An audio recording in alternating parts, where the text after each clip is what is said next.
good afternoon. Everybody, welcome to this panel about remembrance at site of memory and in urban spaces. Chantal and me, we are from Brussels. I guess that the hope behind the title of this conference is to avoid repetitions, but I think we've had some déjà vu this night with the terrorist attacks. So I think we should only continue our work and further work on the hope to avoid repetitions of any kind of what we know from history. I would like to suggest that we are two Germans, and although for me nationality is not a category that is so important, but we two Germans frame this panel, so I will ask my German colleague to kindly accept to be the last speaker, and I will then move to make it interesting for you, our audience, from visual presentations to more oral presentations and back to visual presentations in the order of speakers. I will also introduce the speakers before they speak, so that I am not going to make 1/2 hour of CVs to start the discussion. So, what are we talking about today? Monuments have been at the center of public interest, and often they regain interest when there are changes of paradigms in public or political sphere. So, for example, as we will see, statues of colonizers damaged or torn down, communist monuments sprayed over or destroyed or deliberately removed, monuments put into museums or into dustbins, so removed from public spaces. Monuments are built by authorities to convey their political agenda, but they are also destroyed, changed, reappropriated, or contextualized by community groups to reinterpret their meaning and message. So what is valid for any type of heritage is also valid for monuments. Societies, groups, and individuals can decide to erect, to preserve, to ignore, to demolish, or to abolish them. And this is an important topic here in the Humboldt Forum, where we are today, they can even be rebuilt. On this very spot, Palast der Republik, which was mentioned several times, was replaced by partial reconstruction of the Hohenzollern Castle, a highly debated choice. So cultures of remembering are diverse, and they have been changing from remembering heroes, we heard about this just some minutes ago, to commemorating victims. The paradigms have shifted and are different depending on the time or space. So as we can see from this introduction, the interpretation of a monument is determined by the eye of the beholder. One and the same monument can hold contested, conflicting, and even contradicting interpretations, depending on the time period, geographical or societal standpoint of the beholder. What was good and venerated in the past can be seen as problematic in the present. What was erected at a certain time in a certain place does not correspond to that reality anymore. Think, for example, of monuments left by European colonizers on other continents. And at the same time, memory of oftentimes painful pasts call for respectful dealing with the monument. So monuments crystallize societal debates about the interpretation of the past, and our speakers today will introduce us to the diversity of dealing with them in their countries. Just a small glimpse at the introduction of the conference we are at today, and I'm quoting, "Heterogeneity in the culture of memory exists not only between European countries, but also within them, as different social groups represent divergent historical narratives. Diverse outlooks on the past shape the perception of the present and influence political actions across Europe," end of quote. So, to summarize, and here I come to the main question that I would like to ask to all the panelists, apart from the experience that they will share. We have diversity at European level. We have diversity between different societal groups, diversity between generations in the meaning of a monument. So, in order to facilitate the debates about the past, in order to come to the multi-perspectivity that was the theme in the previous panel, shouldn't we look for ways of visualizing different interpretations of monuments? Could monuments in urban spaces become safe places around which differing perceptions of the past can be displayed and debated? So what I mean is not one meaning, one perception, replacing the other in a chronological period or replacing the other by removal, etc., but showcasing the different perceptions around these monuments. So this would be a question to the panelists. Would a contextualization help us see the world with the eye of the other, and to enhance understanding for each other's standpoint. So basically, would multi-perspectivity help facilitating debates about the past? And to start, probably answers, but also even more complex information about how monuments are being dealt with in Belgium. I'm turning to Chantal Kesteloot, and Chantal is member of the permanent staff of Cegesoma, State Archive of Belgium, and she's in charge of the Department of Public History. Her main fields of interest are the history of Brussels and the representation of the past in public spaces, focusing mainly on the First and Second World War, and more recently also on the colonial past. She also coordinates the website about Belgium in World War II. So Chantal, the floor is yours. You have a microphone. Thank you very much. Thank you, Constanze. Before coming to the question, I would like to first make some short introduction and then show some picture, because I can imagine most of you are not so familiar with monuments in Belgium. Of course, in my focus will be mainly on Brussels, but there will also be other monuments. Colonial monuments, because I will speak about colonial monuments, are not the only monuments that we have in Brussels landscape. We can say there are 4 strata of memory. One is devoted to heroic Belgium before Belgium, second one to First World War, third one to Second World War, and third one to colonization. So this will be only one of the aspects about monuments in Brussels today.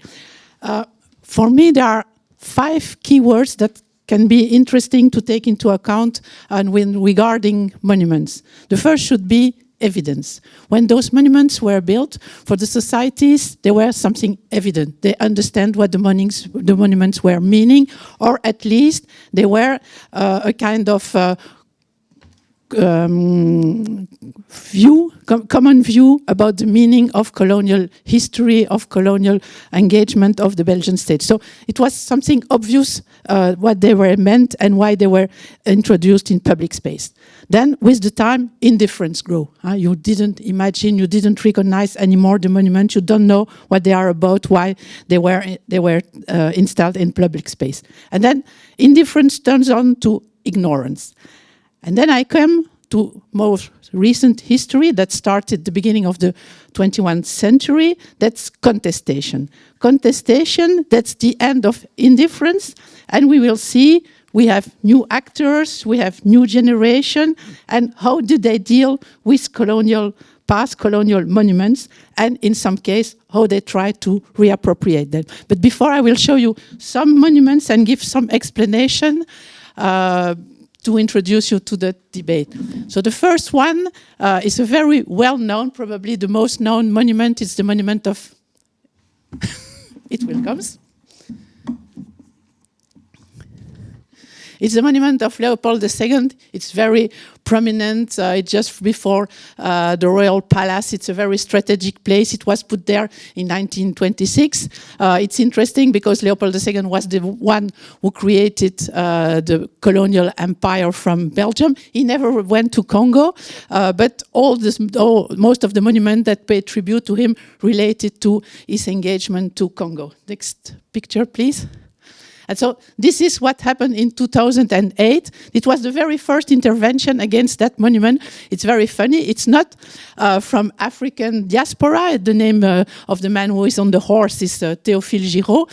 He wore a T-shirt. You cannot see it on the screen, but it was on the T-shirt. You could read Leopold II, serial killer. So it also took a rope to hang Leopold II, and of course he used red color to symbolize the exploitation of the colonial population. After this performance, of course it was filmed and you see it a lot of internet and you have a lot of contestation on virtual places. He was of course arrested for a few hours. Next picture. And that's another way of dealing today with monument. That's a performance by an African artist, and the idea was to make him smelt. And you see, it's the opposite. So Leopold II is on the half, on the back, and the idea was to make him completely disappear. And it's also in perspective, in dialogue with some demands from the African community to make this statue disappear, because this statue is really perceived as the symbol by excellence of the maintenance of a colonial approach of Belgian history. This was the very first intervention. This is Ostend on the coast. And you see a group has cut the hand of one of the African that was supposed to pay the tribute to Leopold II. Tribute because Leopold II was supposed to be the king that solved the African population from slavery. And what is very funny, it happened in 2004, so almost 20 years ago.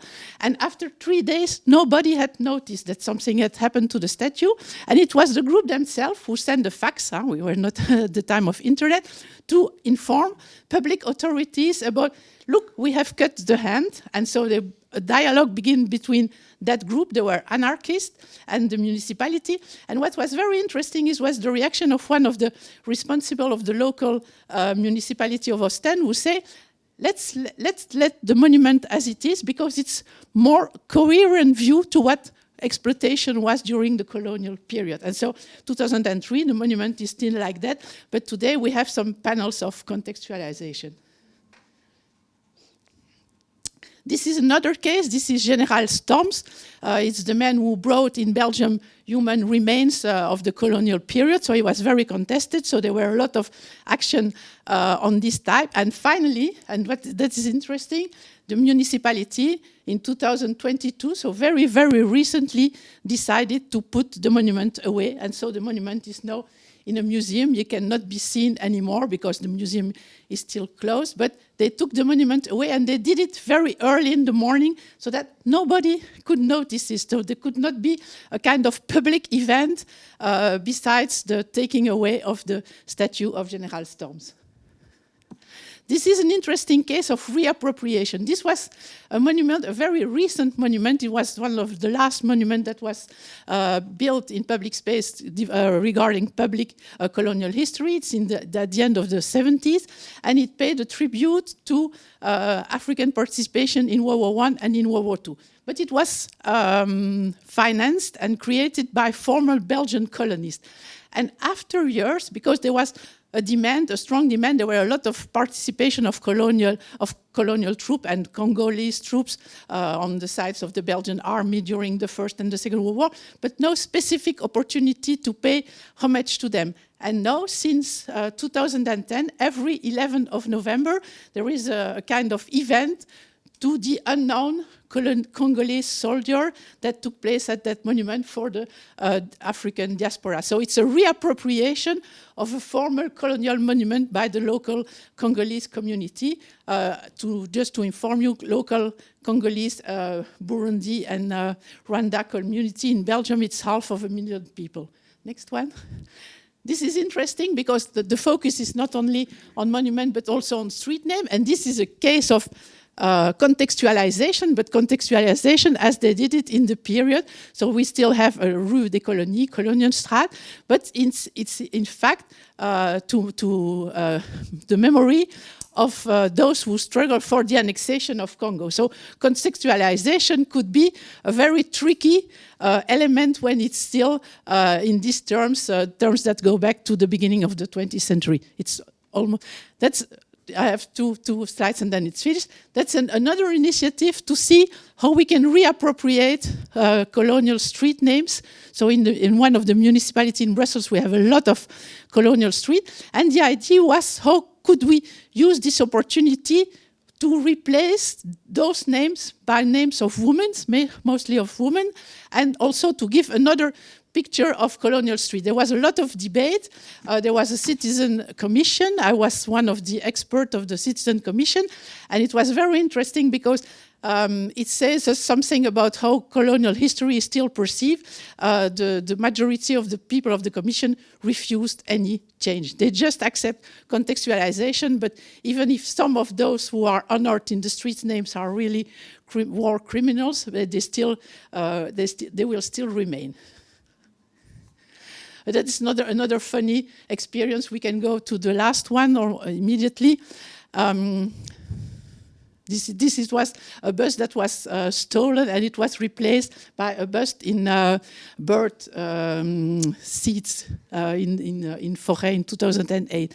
And it is an artistic performances, and you see those two persons that you see who are fighting are the two persons that are more important in the post-colonial debates in Belgium today. Is on one hand Leopold II, so the very beginning of the colonial period, and the other man is Patrice Lumumba, who was killed in January 2061. And so you see who will be the new hero. There is a struggle between them, and this is an artistic picture that was presented in an exhibition in Brussels last year. Thank you.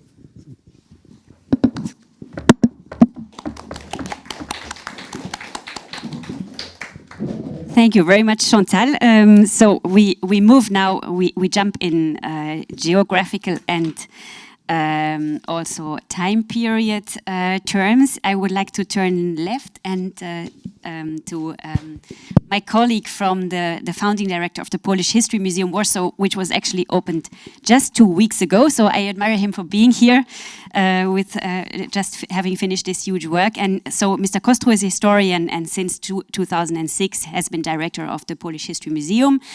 And he's a graduate of the Faculty of History at the University of Warsaw and served as director of the Foreign Affairs Department at the Office of the Prime Minister, and also as head of the Minister of Culture of the National Heritage.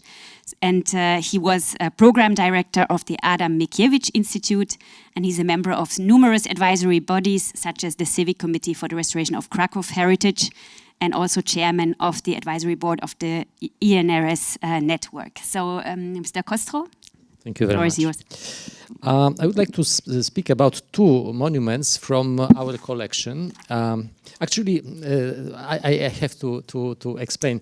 We opened the museum, but still the main exhibition, the permanent exhibition, is under construction. So those two monuments will be at the permanent exhibition, so we still need several months to complete. But the two monuments come from the communist period, communist times, and have a little bit different stories behind them. First monument is the monument of Felix Dzierżyński. Felix Dzierżyński was founder of CK, of the Soviet special services responsible for funding terror in the Soviet Union during the revolution 1917. And but he was also a communist of Polish origin. So the authorities erected a monument in 1951 in the center of Warsaw, in the square which is called Bank Square, which comes from the 19th century, very elegant place in Warsaw. And the monument was very much contested. It was a symbol of terror, of Soviet terror, and also sort of humiliation for Poles, having this in the center of the city. Many times, different people tried to paint it in red, for instance, or illegally, of course, in the communist period. One of the stories is by Emil Brachmański in the early 1980s, in the time of the martial law. The young student of high school, he tried to paint the monument, and he also tried to put fire under this, but he was found by the security services. He was under interrogation, and then a couple of weeks ago he was found dead. He was found dead. So he's probably one of the victims of the communist forces during the martial law. Anyway, in 1989, in November, when the communist system was falling down in Poland, in November, the city authorities decided to remove the monument from the public space, the crane came, the statue was raised, but at this moment it turned out that the monument is not from bronze, as everybody thought, but from three concrete elements. So it fell on the street and fell apart, and everybody applauded, and many people took some elements of the monuments, and still some people have as a memorabilia of 1989, of the collapse of the communism and re-establishment of free, democratic, independent Poland.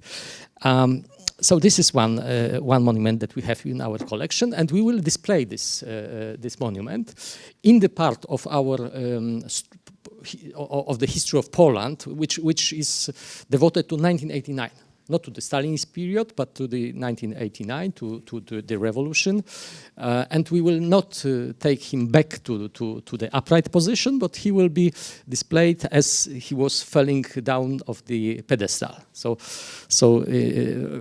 with also pictures, with also photographs of the moment.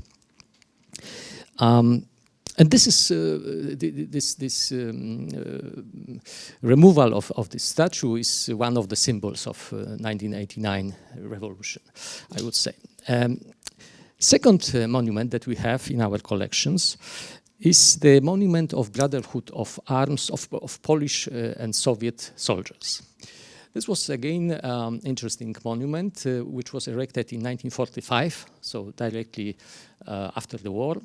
Probably the first monument unveiled after the war. Of course, in the time when Poland was already in the hands of Stalin, although not officially not communist yet, but the government was dominated by communists.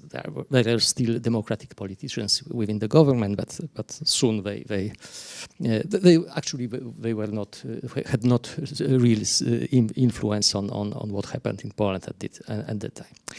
And the monument conveyed the message. The new Poland is founded on the Brotherhood of Arms, on the common fight against Nazi Germany, a common fight of Poles and Russians, or Soviets, actually.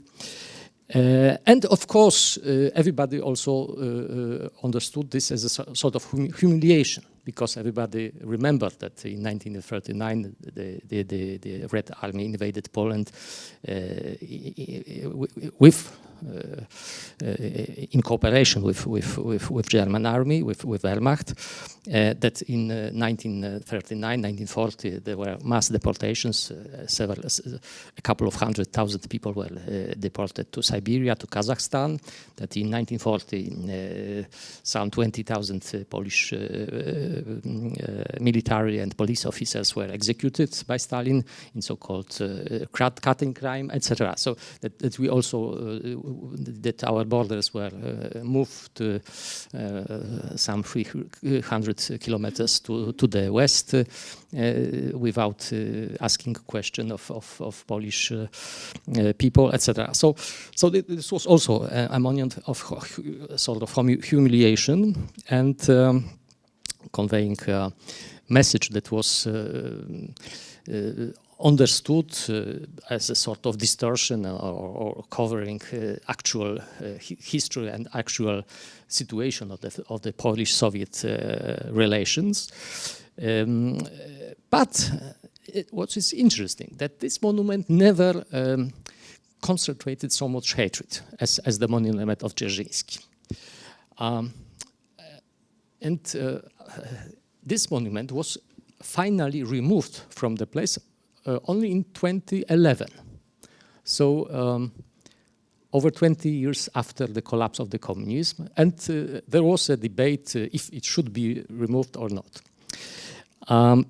We will place this monument, we will not re-establish the monument in the shape as it was then, but we will show four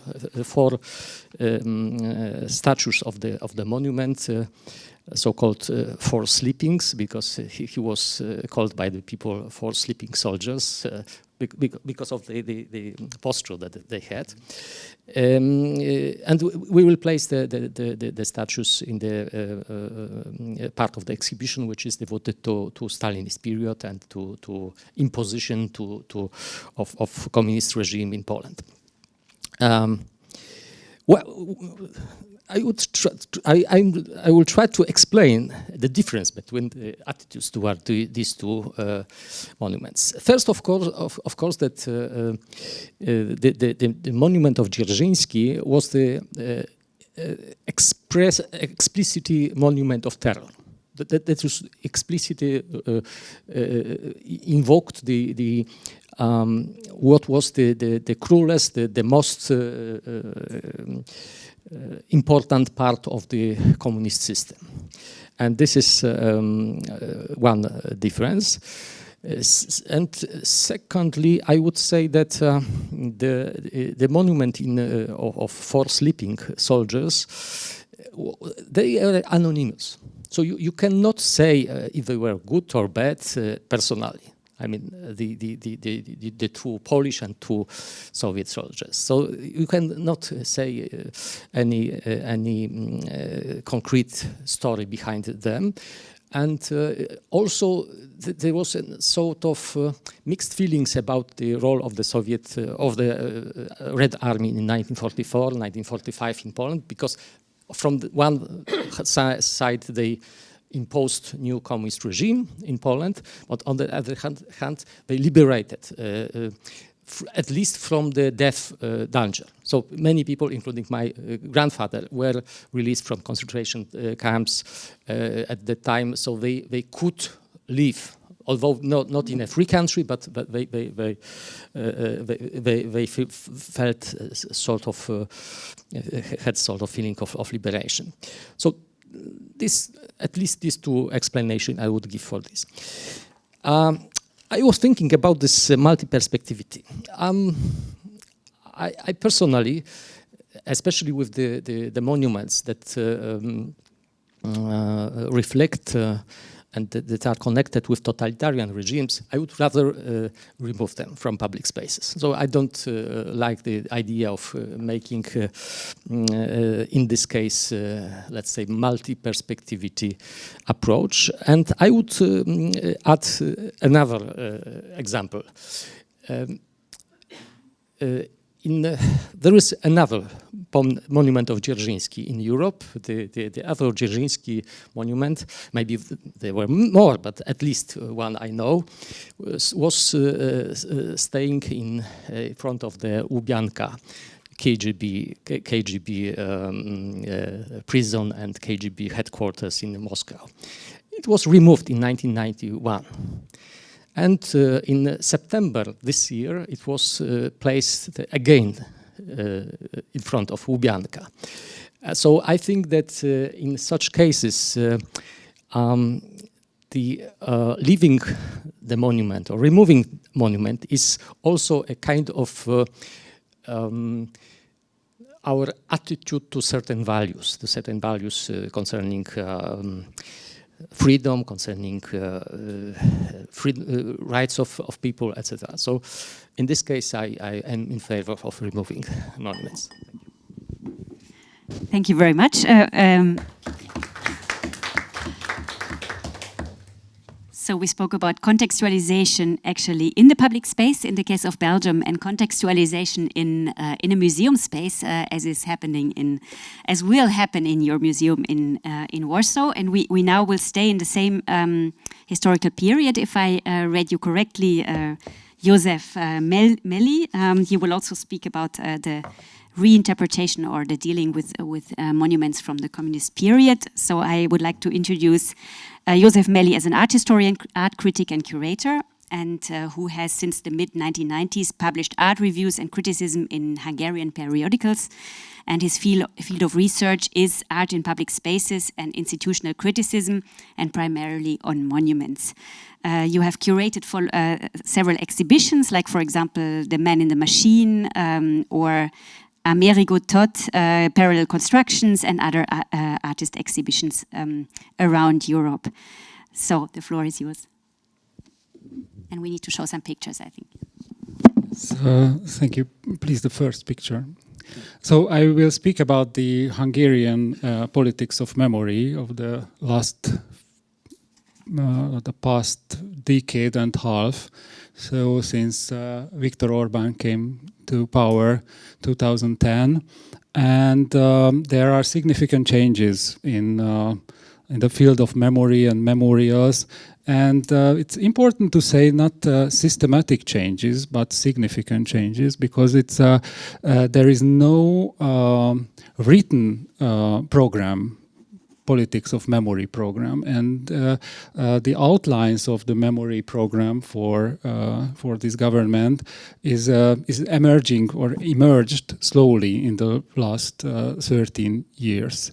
So what is clear now and what emerged is there are some important places in Budapest for the Orbán government. So-called, it's the inverse of the safe places, what you called safe places in the introduction. It's the safe places for the memory politics of the Orbán regime.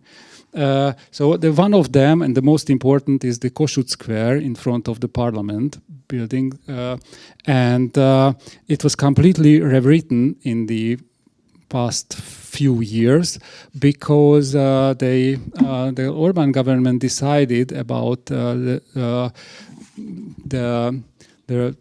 reconstruction of the conditions before 1944 for the place. So all the memorials and all the sculptures on the square disappeared, which were erected after 1944.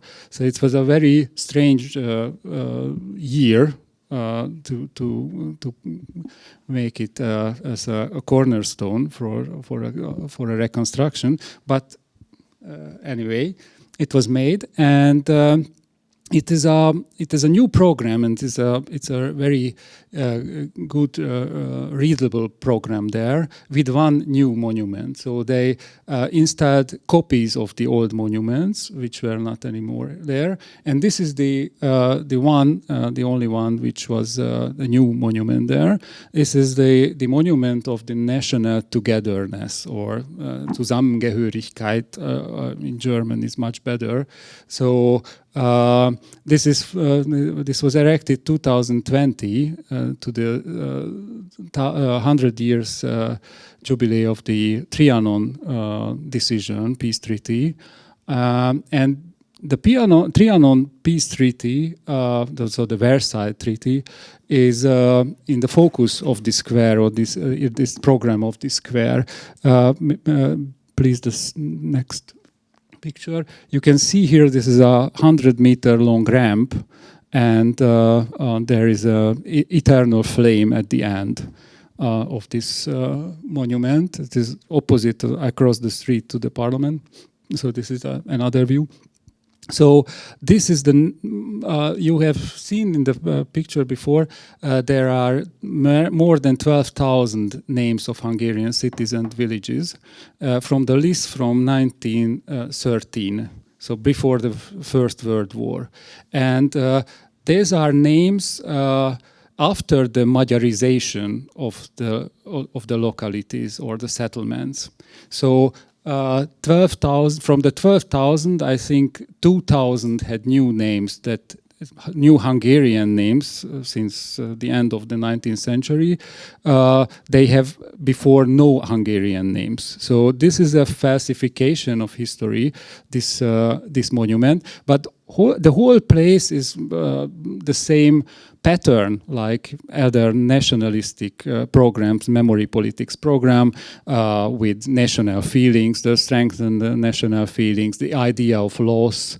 On the one side, the suffering, on the other side, the possible redemption.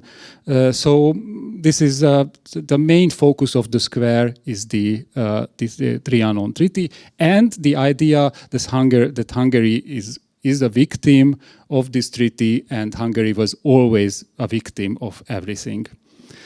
Please, the next picture. So on the other side, Orban would like the other square or the place where the new program is very good. You can see it's very good. Is the Buda Castle, where the copies of old buildings were rebuilt from concrete. So you see the same questions arise like here at the Humboldt Forum, but with a huge difference because these buildings, they haven't any program or any function. So they are, nobody knows for what they are good for. So they are empty now, and nobody knows what will happen with them. The next one, please.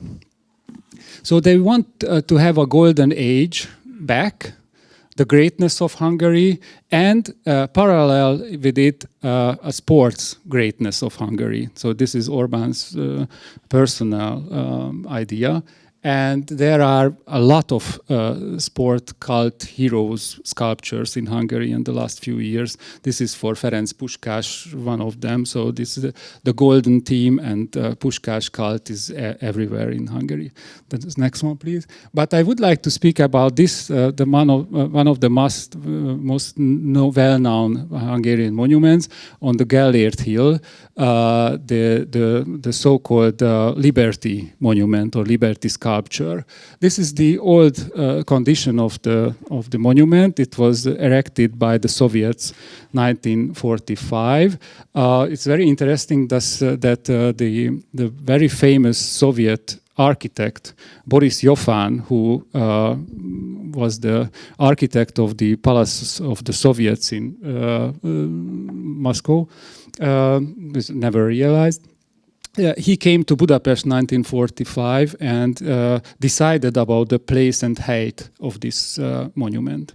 So, and it was there was an art historian who helped the Hungarian sculptor who made this, and the Soviet art historians have seen this monument all the time with other eyes as the Hungarians.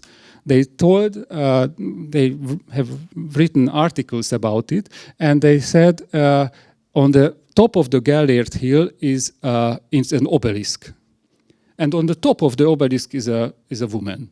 So this is a very strange idea. So we see a sculpture of a woman and on the hill, but they say this is an obelisk. So this is like in the cemetery monument for the Soviets, or it was for them. But it was also about the Soviet victims and the Soviet sacrifice. And please, the next one. After the regime change, the Soviet soldier disappeared. From there, there's a sculpture park nearby from Budapest, and there is he. And all the Soviet signs disappeared. The next one, please. And one of the best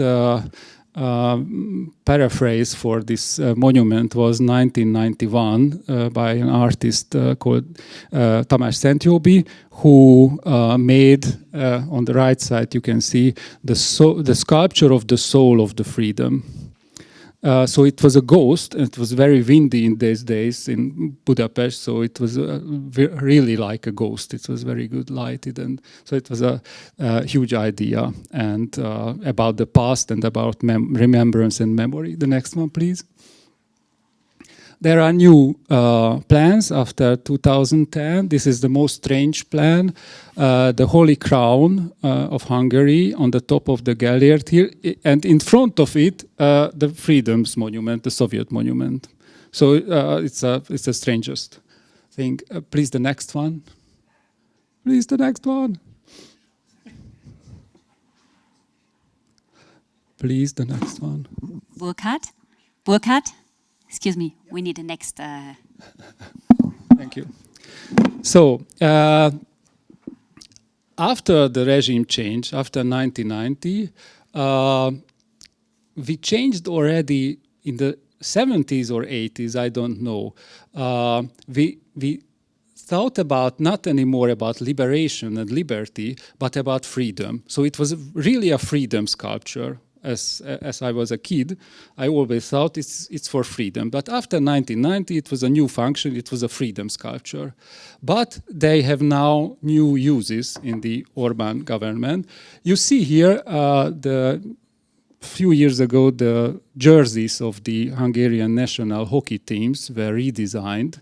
On the left, you see the man jersey with the miraculous deer from the Hungarian mythology, and on the right side you can see the freedom sculpture with a hockey stick. This is for the Hungarian women. Please, the next one. And this is the last station because this sports cult and the disappearance of the memory or the whitewashing of the memory is at the same place. This August was in Budapest the athletics world championship in a new stadium which was built for the planned Olympics, because Orbán wants for any price bid for the Olympics. So you can see here is the long-wooled Hungarian sheep. It was the mascot of the games. And you can see on the shirts of the children and on the shirt of the sheep also the Freedom Monument. So it's I think the golden age of Hungarian sports and the whitewashing with sports are on the same map now in Hungary, and it's within an authoritarian regime we can see this that it can happen, and we have not too much against it as a civil society. Please, the last one. This is the ugliest monument I wanted to show you. This was erected last December. It is the miraculous deer in the middle of the city. Now it's a huge one, a really huge one, a really ugly one, and this was erected by the Hungarian National Bank. And they told it is the symbol of the financial awareness. Nobody knows why, so it's a very absurd land now and a very absurd situation in Hungary. That's what I wanted to illustrate. Thank you.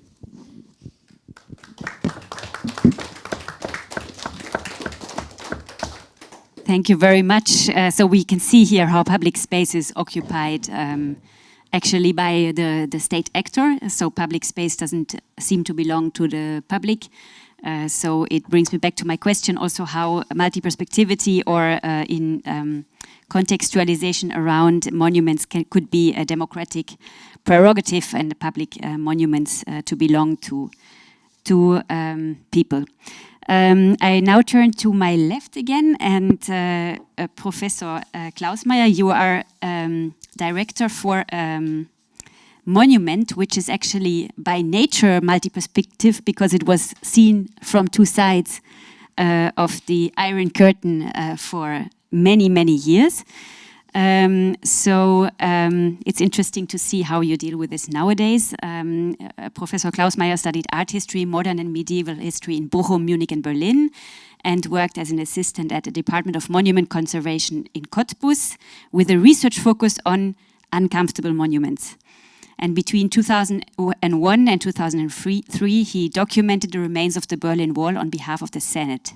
And he has been director of the Berlin Wall Foundation since 2009 and honorary professor for historical, cultural and memory landscapes in Brandenburg. So the floor is yours. Would you like to? Well, thank you.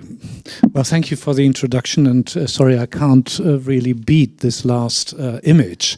And but it also tells that money doesn't automatically mean taste, but that's something different. So I didn't bring any pictures because I thought you could, if you have time, visit our sites. We are responsible for 5 sites, the Berlin Wall Foundation, for 5 sites in the city, alongside the former Berlin Wall, and this monument in the open space at several sites in the city certainly represent the icon of the Cold War. And as Constanze said, it automatically stands for two different sites, East and West, different perspectives, different approaches, and also different appropriation of history and heritage, if you want to decide, differ between these two. So our sites are extremely different by character from a commemoration site on the one hand in Bernauer Straße to a site that more or less deals with an artistic approach and artistic dealing with the wall after it was peacefully overcome. So the East Side Gallery is part of our institution, as well as the Parliament of Trees Against War and Violence, here very much in the center. So also a site that where people after the fall of the wall came and literally confiscated them for their purposes. Artists that took them, claimed them, and worked with them. The overall aim of our institution is not only to retain and conserve and maintain the sites, but also to interpret history. Interpret the story of the wall, the story of division, not only in Berlin, but also in Germany and Europe. And our key message, and that is what it's all about, and here it becomes interesting, and it comes back to the question of multi-perspectivity. It's all about our Western values. We want to make clear with this very icon of the Cold War, because the wall was the most famous internationally, the most famous building of the GDR. They could do whatever they wanted, like the television tower. The Berlin Wall was more famous or infamous. If they wanted it or not, they couldn't beat it. So in that respect, and it became especially well known on November 9th, 1989, when it turned its iconic meaning from a symbol of oppression, of hatred, of death, of division, into something positive. The positive message of this monument in the middle of the city, wherever it remains, not much of it remains, there's only 1% of it remains, but the positive message is that freedom and democracy are not self-evident. That is something we have also learned yesterday. And that the sort of work of an individual, the engagement of an individual can change the world if, I always say, if international circumstances are right, as it was in 1989. It is completely different today. So we stand for this, we are looking after this memorial, of which, as I said, only 1% is remaining. It used to be 155 kilometers long around West Berlin. And it is now, perhaps if you count everything together, perhaps, let's say, perhaps a little bit less than a mile is still, or a kilometer rather than a mile is still existing. What we do is, and that's the other thing, maintaining the sites and political education. What is political education? Political education is certainly not propaganda. But we are, of course, trying to convey and interpret history in the meaning of our Western values, in terms of spreading Western values and spreading the main difference between dictatorship on the one hand and democracy and freedom on the other. That is what it's all about, and that is what we do with a great number of different formats, of also with different devices and formats. We do it and in a multi-perspective way. We try to include Eastern and Western views, But the thing is that 33 years after the wall came down, more and more people come to our sites without knowing very much of the past. So we have to provide basic information on the history, on the context of why it was built, why it stood for 28 years, and how it was peacefully overcome. But also, people come today with, of course, their views and images from yesterday's news, from refugees escaping from, well, almost many countries all over the globe. So what is the difference? We have to contextualize, and it is important for all our work to not only, well, I always say we have to speak more about the gray and not so much about black and white. We have to bring in more views, more experiences from different people to actually widen our own horizons. We want to provide method competence in terms of scientific tools. We want to provide methods of analysis. How can we, especially in days, in our times today, where as we learned yesterday and also this morning, where history is being abused for political purposes by political leaders, or rather autocrats. And so that is what we do. The starting point for all our educational work are our historic sites that are in the middle of the city, and these sites live from its authentic fabric. We always start with the site, from the site, although of course we know that these sites have been changed over the last 33 years. But our sort of conservation approach is, in general, minimal intervention. We want to do as one does in English conservation theory of the 19th century, as much as necessary, as little as possible. So we want to keep it as it is, as we have inherited the site, although with all its different layers, which is difficult. But the sites are completely dependent on the authenticity, credibility, and integrity of the site. So that's what we are doing. These are our key points, and from there we start our narratives. But the narratives are multifold, and I think that's a starting point for now. We try to bring in new narratives as well. For example, only to give you one and then I'll finish. For many long years, the peaceful overcoming of the war, which all started in Poland and with Solidarność in Gdansk, and so with Gorbachev in 1985 and so forth. Only because of that it is possible to change. It was possible that the world changed in 1989. Having in mind that the story of the peaceful overcoming of the wall and German unification was always a complete success story of the West. And now we are trying to bring in new stories as well. It's still true, yes. The peaceful demonstrators in the streets were powerful enough to bring down a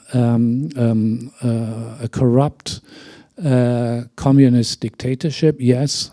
But the events that took place then also are now important parts of our story. For example, to name only one, Turkish communities in West Berlin were also influenced by these developments, only this. Or looking on the eastern side, if you, for example, look at former contract workers from former communists from the communist world, like Vietnamese workers, Cuban workers, or from various communist African countries. So how did the peaceful revolution, how did the changes in Germany inflict on those? How did it influence lives on both sides of the former wall? And so by that we enrich our story and learn a lot more about the dictatorship and the democratic development following afterwards. But of course we do still have a lot to discuss today. As you know, also the lives in German politics have changed, and so there's so much going back to 1989, 90 and the years of transformation following. So, well, that's what we do. Preserving the site, interpreting history, having manifold discussions and very present discussions, of course. Thank you.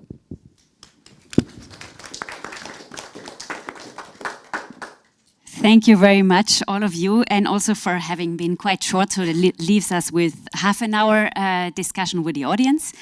It's impossible to summarize everything that you've said, but I'd like to highlight perhaps some small contradictions to make you discuss amongst yourselves that came to my mind while listening to you. So first of all, I've heard something about values, and in the light of these values, we have to remove some monuments and we have to put them into the museum, but probably also to contextualize them and to explain them. These values, or I don't know if they are the same, values would also lead us to preserve. So that's a slight contradiction, but perhaps not, because actually it allows us to, as you said, to contextualize, to explain, and to develop different narratives, so include different audience perspectives. And that's what is happening in Belgium as well, if I've understood it correctly, because some of the artistic interventions, if I've well understood, they are left in place, and also there's a contextualization, at least in Flanders, of the colonial monuments, and all that on the basis of, I presume, the prerogatives of factual interpretation, so the keywords of authenticity, integrity were mentioned. So fact-based interpretation and fact-based contextualization, whereas as I seem to have gathered from your terms of whitewashing memory, or you even used the term of falsification of history, we can also find cases of where the reinterpretation is not fact-based and is really in the current political interest. So I'm just trying to gather some keywords from all your interventions, and now turn to the audience for your questions to the panelists. And I think we should hand around the microphone, one of the microphones. Thank you very much. My name is Oldřich Tuma, I'm from Prague. It was really very interesting panel, and it's what especially is interesting how in a similar way we deal with the monuments and statues in Western Europe and Eastern Europe. So different symbols, but dealt with painted red, remade, removed, and so on. Yeah, that's quite interesting. But I would have a concrete question to József, Mélyi. This is was very interesting again what you said about Kossuth Square and its reconstruction. One of the victims was the statue of Imre Nagy, the leader of '56 revolution, which disappeared from the square and was replaced by a monument to those who died 1919 for the country. But monument of Imre Nagy is in a different place of Budapest, not so prominent space, but anyway, public space. But my question is, does it mean that the memory of '56 revolution is disappearing somehow from Hungarian politics of memory? And 10 or 15 years ago, it seemed to me that '56 really was a central topic in Hungarian memory and post-communist memory. So what's the meaning of disappearing of statue of Imre Nagy? Thank you. Everybody thought so 15 years ago. That's it's impossible to remove the sculpture of Imre Nagy from this place, because everybody thought that one of the cornerstone also in the mind of Orbán is 56 and the revolution. But it changed after 2010, but not fully. So the change is that Imre Nagy, his person, and some other persons who were communist disappeared from the events when is 60 years, 70 years anniversary of the revolution. So they disappeared. Not only the sculpture went to the other place, which is this is a shame how it is presented now. But also the name is hardly mentioned now. But what is mentioned is are the young Hungarians, the revolutionary people, the young ones, so-called. So without names. So they are now at the place, or they are at the place where Imre Nagy was. So they disappeared almost completely from the anniversaries and from the speeches, but not 56 and the revolution. Peter Mansfeld, yes, as a name, yes, but in the last few years he was not his last sculpture was, I think, erected 10 years ago or so. So his cult is also in disappearance because the youth ones is more important. Yeah. Thank you very much. I actually have a short comment and a question to all the panelists. Well, I can out myself as a Polish citizen and German citizen as well. And I remember how sad I was when the 4 sleeping soldiers has been removed from Prague district. And it was some kind of already part of the identity of the place at that time for me and for my generation. I remember that we had some discussions with other people that had a different point of view. And I must say, in the removing of those sculptures, we lost, like I had a feeling that we lost two different aspects. So the one aspect was this aesthetical or this urban composition aspect, because I think it's very symptomatic that we haven't shown any pictures of this place, because it's a very special history. So it's like a square where you have an Orthodox church on one side and the Warsaw-Vilnius railway station on the other side, and some buildings in classical, so in this Russian classical style, and it just functioned together as a whole in a very, very certain way, and it was like a perfect possibility to tell the story of the place on site using this monument as well. So whereas I totally agree, Dzierżyński, to put him up again as a statue wouldn't. That's something I also wouldn't like to have, but in this case, I think we lost, as I said, on one side this aesthetical aspect and this identity of the place on the other hand, and on the other hand, this possibility to tell the history on site. One more comment to the Hungarian example. I really hope that when Orban's regime will change, that at least one deer, one ugly deer will remain to tell the story of these times, because that would be really, really, really a loss if nothing will remain from these times. And my question is to all the panelists, because as I said, there is a difference between Dzierżyński and those 4 soldiers, and some monuments are just not. It's not possible to remain to leave them in the urban space, because they provoke too much. There is no consent to leave them on site. But are there any other monuments from your examples from Belgium or from Hungary or from Poland, from the monuments from the regime times, that can be used as example to tell the story the history of the regime on site. Excuse me, because if you ask questions to all panelists, perhaps I will take 2 more questions so that you can answer together then to save a bit of time, because there was another question. Yes. Well, I have a question then to József, Mélyi and Robert Kostro. Thank you for your presentations all. And we discussed today about the influence of the war against Ukraine. And I guess in your countries you have a lot of cemeteries for fallen Soviet soldiers, Red Army soldiers, and also monuments, tanks, and things like that. How are the debates since 24th February last year? How to deal with these monuments?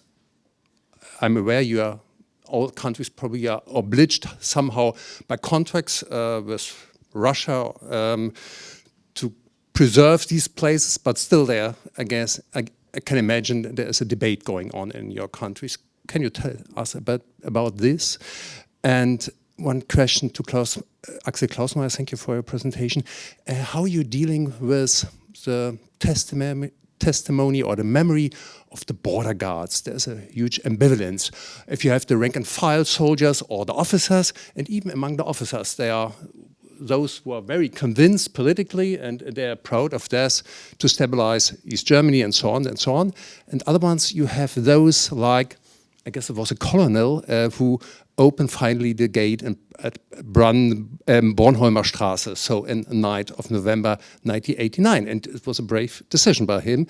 Can you tell us a bit about this ambivalence? Is there any other question before we turn to the panelists again? Yes, lady behind. This is for Chantal. In Ireland, we have a hero of our revolution, Sir Roger Casement, who exposed the human rights violations in the Belgian Congo at that time, contemporaneously. He was a British diplomat at the time.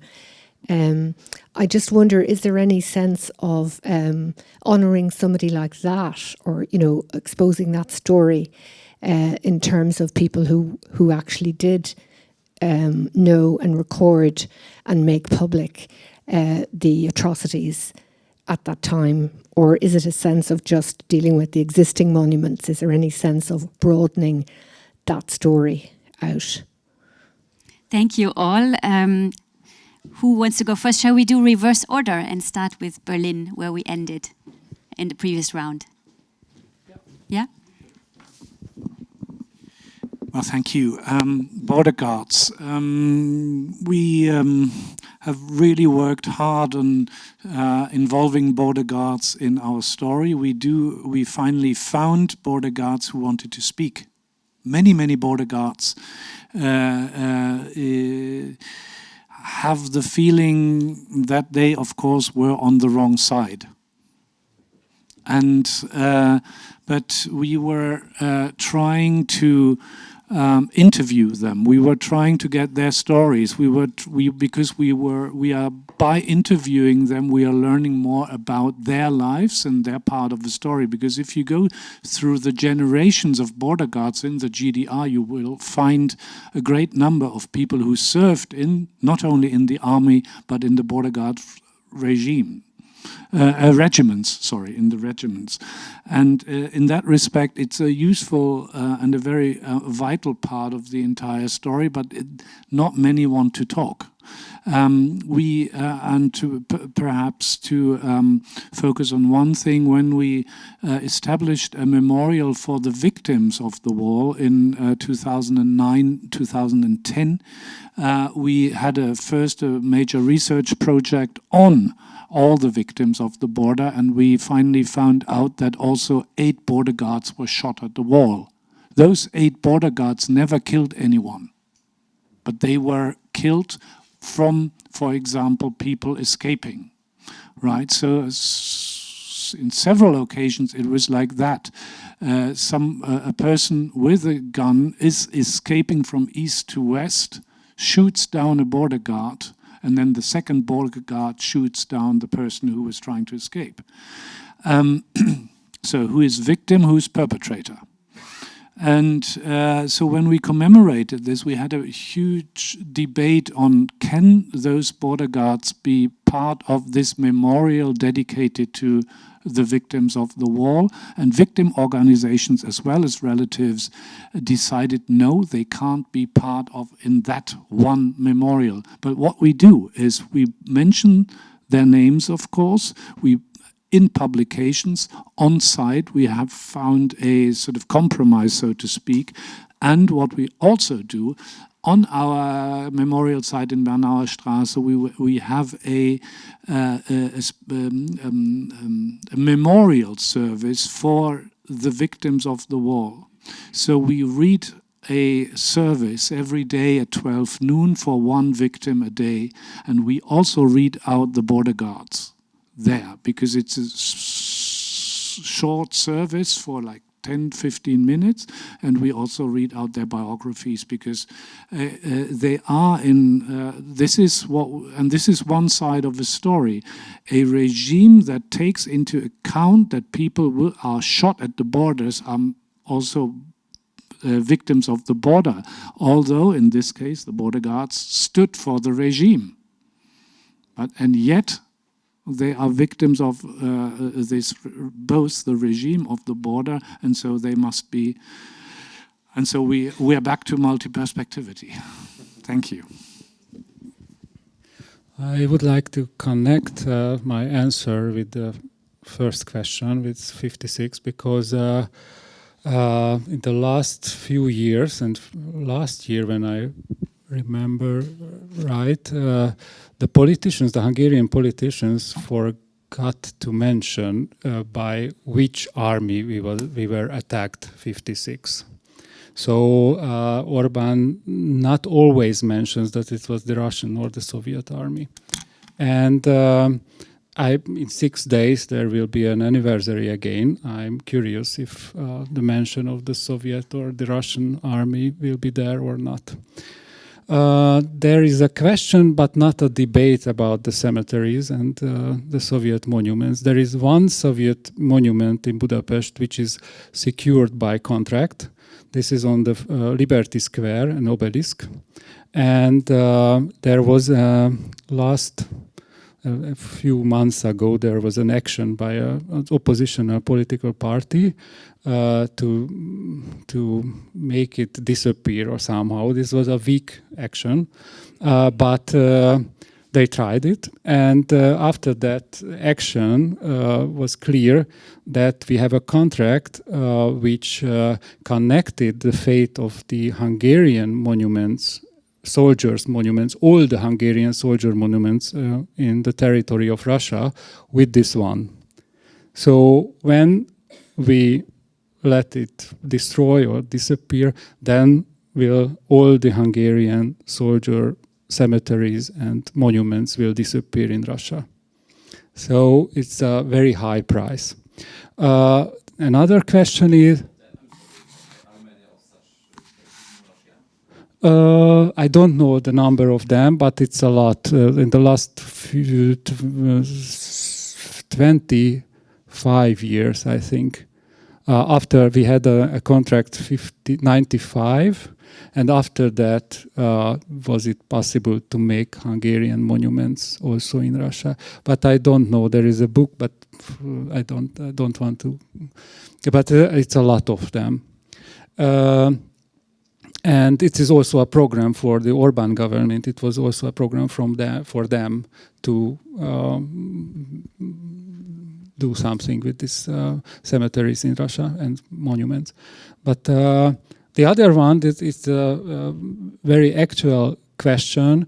The program of this, I wanted to say Soviet, but it's the Russian embassy in Hungary. They started the program with a reconstruction and renewal of Soviet monuments in Hungary.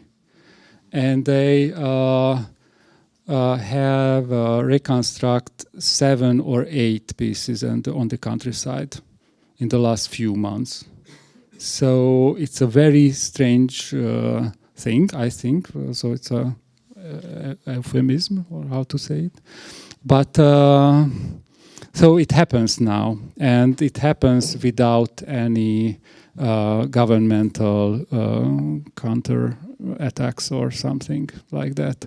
But there were two civil actions against the new Soviet monuments.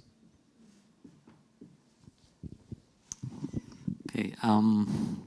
First thing, I think that especially if there is a change of the regime, if it is a change of government transition from totalitarian system to democratic system or dictatorship and from dictatorship and to democracy, it is important also to act in the public space, and this is also the example of Ukraine 2013, 2014, the so-called Leninopad or Lenin fall. The removal of the Lenin monuments from public spaces. So this is important. If we speak about, because your point was about how to speak about this history, there are lots of places still where we can speak about the Palace of Culture, MDM quarter. I mean, this is a square where socialist realism was applied as architecture. So many places like this, and finally museums. So this is why we take these monuments to museum, because we see some value in keeping these monuments, although not in original spaces. It is not so obvious, because I was also attacked by some people for taking at all communist monuments to the museum. Why? So because some people understand taking a monument or a statue to museum as a sort of nobilization of the monument. They don't understand. I suspect that when they will see this in museum, they will understand the different meaning. But the general concept of having something in museum is sort of making in general people understand this a sort of as making a scheme of this. This is important. As to Soviet soldiers' monuments, in general, the monuments are removed from public spaces. This is partly a question of spontaneous steps, but also some legislation is about removal of totalitarian monuments. But in case of cemeteries, there is contract between Poland and the Republic of Russia protecting cemeteries, but also there is no I mean, I don't see any protests or any discussion that cemeteries should be somehow destroyed or changed or something like this. They are kept as it was built in 1950s or 1960s, and nobody tries to do anything with those cemeteries. So I don't see a problem. Yes, I think your point was right that the monument of Brotherhood of Arms was somehow well placed in the aesthetic, from the aesthetic point of view. This is also part of the story. I didn't show the picture because I thought about it too late, not because I didn't want to do it. Thank you. Sorry, one thing about differences or not between our approach. I think there is no actual difference because you don't keep 100% of the wall. You keep only 1% or even less. Only to it's completely changed the meaning. This is the same thing when you remove the statue from original space and put it into museum. So you completely change the meaning of this. Thank you very much for your question because it allows me also to put multi-perspectivity in a historical perspective. Because of course we know the attitude and policy of Leopold II was very contested even during his reign, and there was also a commission, and he was at the end. Congo became a Belgian colony, which was not the intention of the king at the very beginning.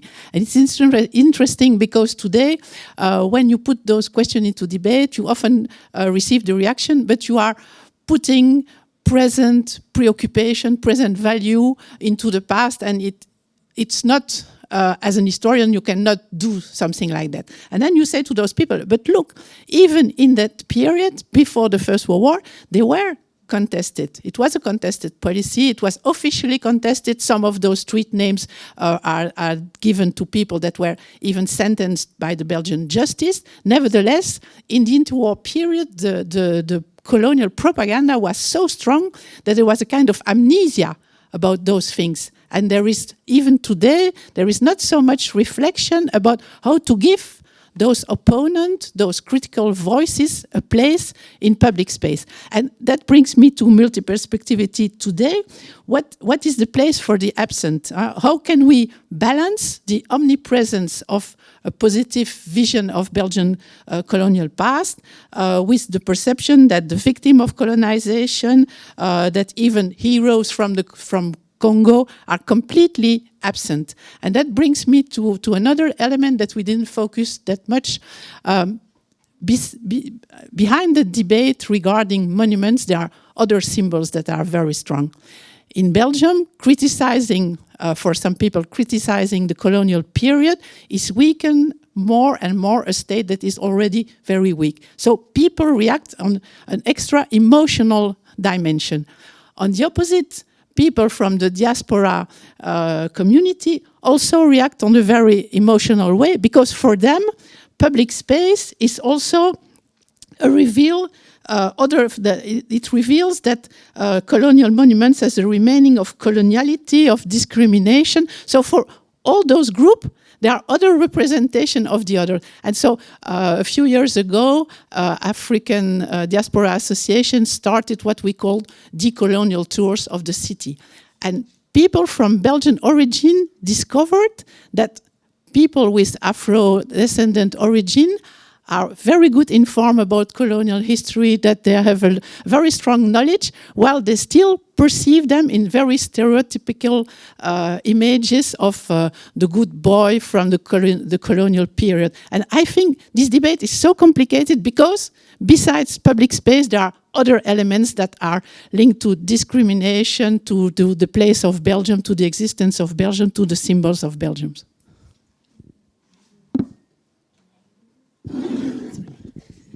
Thank you. Are there any further questions from the audience? Yes, Piedad. 2 more questions. Thank you. We have 7 minutes left. Thank you very much for all your points of view, so interesting. And I think that as a Spanish and living also in Germany, we know what the dictatorships have done in our countries, and I think they always have to see with nihilism. Nihilism, which means destroy the individual, destroy the subject, destroy the culture and collectivity. And they have always destroyed the monuments of others, always. National Socialism here destroyed everything. In Spain, it has to see with to destroy the memory. So I appreciate what you said, because I think that our task is not to be in the same level of destroy memory, to destroy what is here in our cities, in our cultures, but just to give another signification, to relocate it, to allow to other persons, like in the decolonization, coming to our cities to give another significance, etc. Even to paint these sculptures, to do. But when we destroy history and we destroy all these monuments, sculptures, which are a symbol of this infamia, it's true. but just to give another significance, because otherwise would be like to create psychotic holes in the history, lack of significance that we cannot reach as the dictatorship did. And so in this case, I appreciate all of your points of view.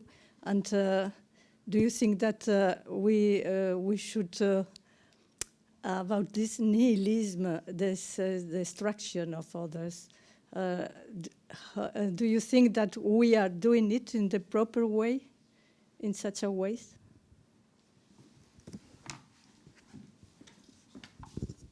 Let's take the last question there, before we give the last word to our panelists. I will have a very short question. It's a long story, but a short question. You said about the context and the space around the monument. We have in Warsaw the monument of Nathan Rapaport of the Warsaw Ghetto Uprising, and it was very difficult in the different periods for different groups. Minorities or the governmental groups or the left wings, and there is no, even the museum that is in front of the monument is not saying the whole story of the monument and the context of it, when it was built, how it served for different groups. And how would you think, what is the, maybe to you Chantal or maybe to you, how we should deal with the context and with the information about maybe it's not the controversial, because that monument is not controversial, but it's really difficult for the memory of different groups. Thank you very much. Plus, I would say that we have the last week the group from I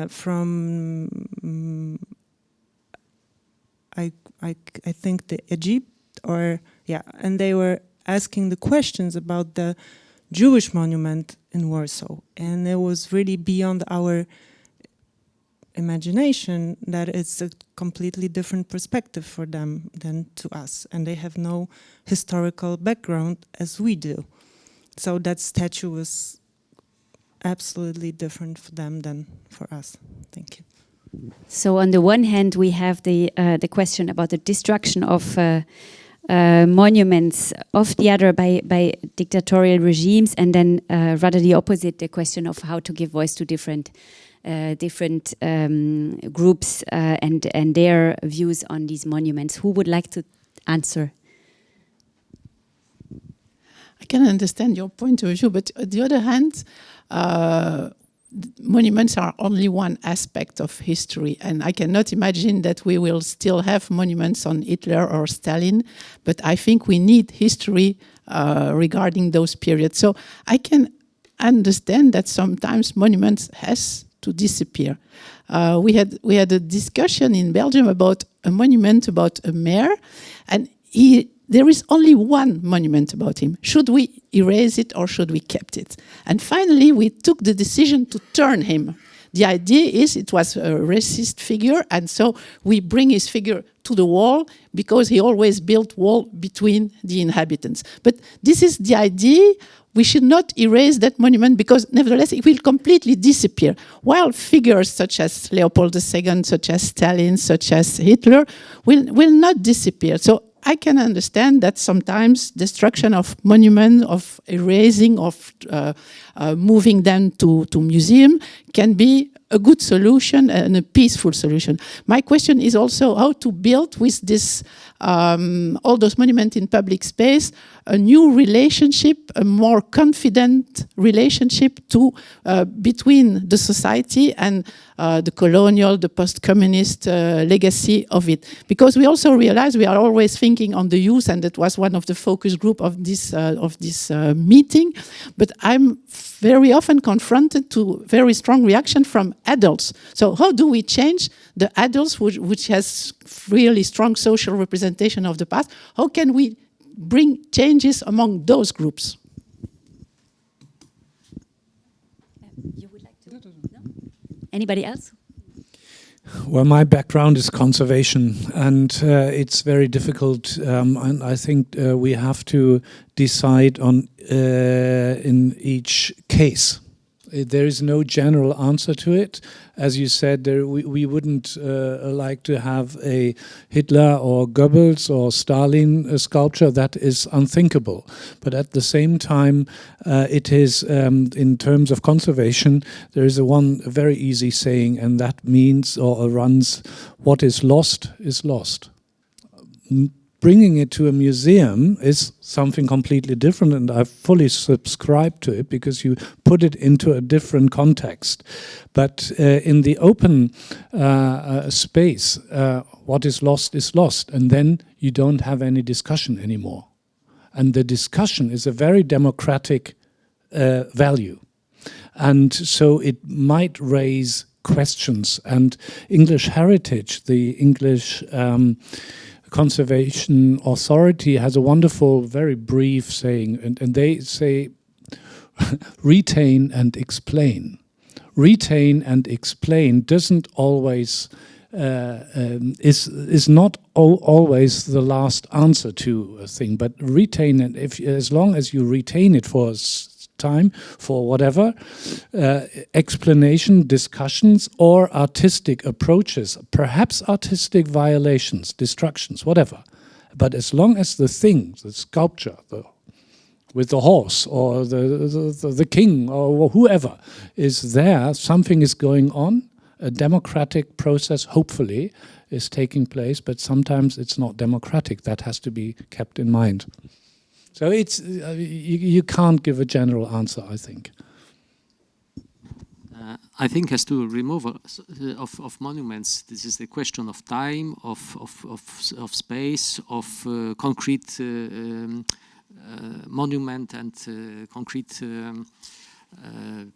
person or event that is concerned. So the Dzierżyński monument was a clear situation, founder of the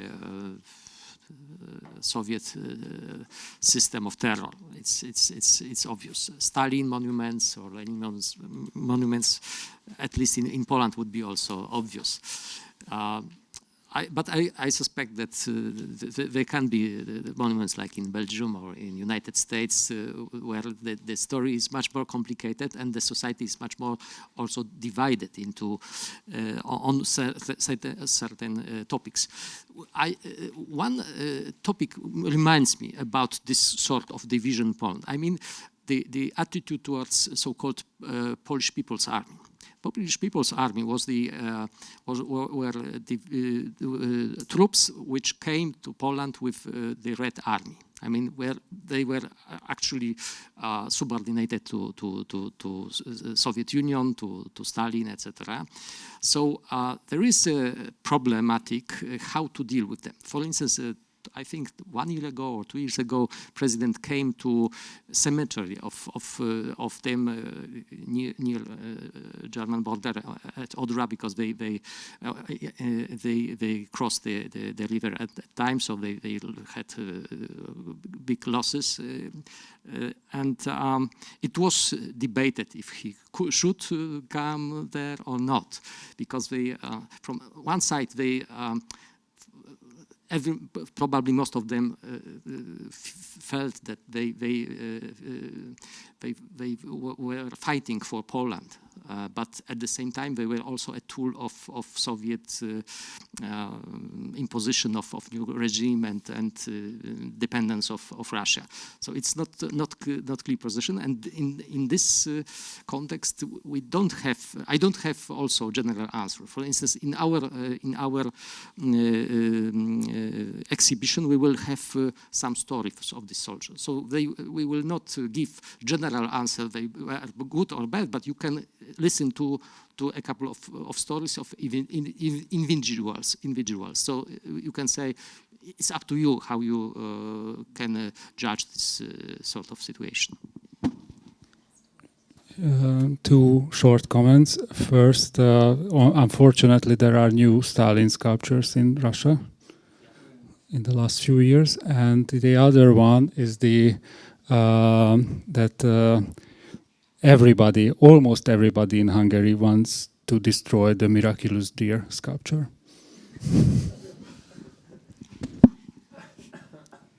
that's for the next generation probably to judge.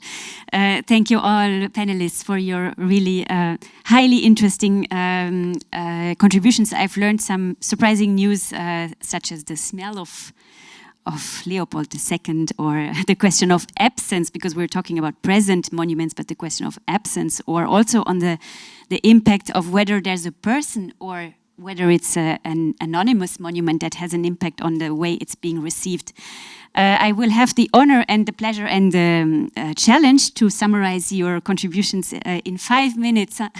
I think in a moment I will try to do that. I hope I will do justice to your wealth of knowledge. And just conclude by saying that in our museum we have a showcase that is called Shared and Divided Memory of Europe. So we asked the question of whether memory in Europe after the fall of the Iron Curtain rather divides or unites Western and Eastern Europe. And of course, as we heard today, the question of what is remembered is quite different, but as was said by the audience, by professor in the audience, there are also striking similarities on the issues of remembering and the ways of remembering and the ways of dealing with monuments in public space in democratic and non-democratic environments. So thank you very much, everybody, also for your patience and active participation.